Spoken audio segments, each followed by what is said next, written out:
And you also say that you prefer students with liberal art degrees because they're more likely to sort of have a job in the future as opposed to that's 10 engineers years out, and right? scientists. So you guys are caught, right?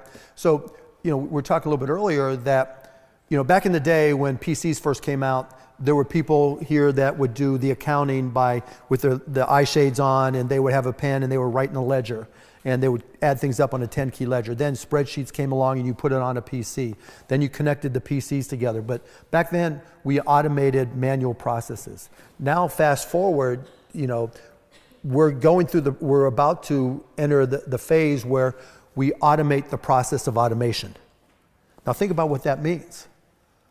Software.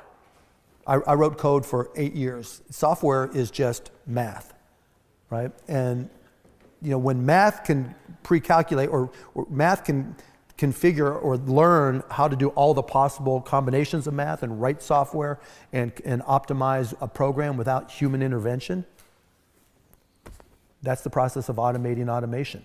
And that's what's going to happen.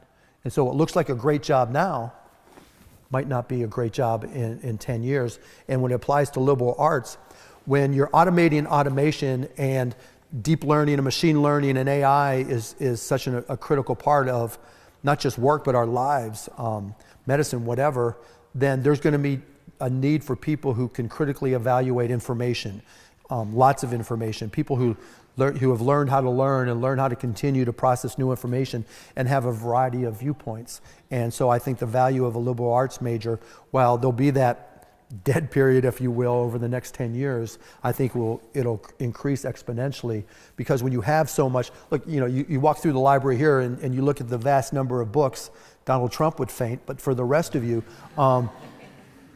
just that ability to say, I've consumed all this and I can understand it and I know how to process it and I can come to conclusions based off of my education, that's going to be a big benefit going forward.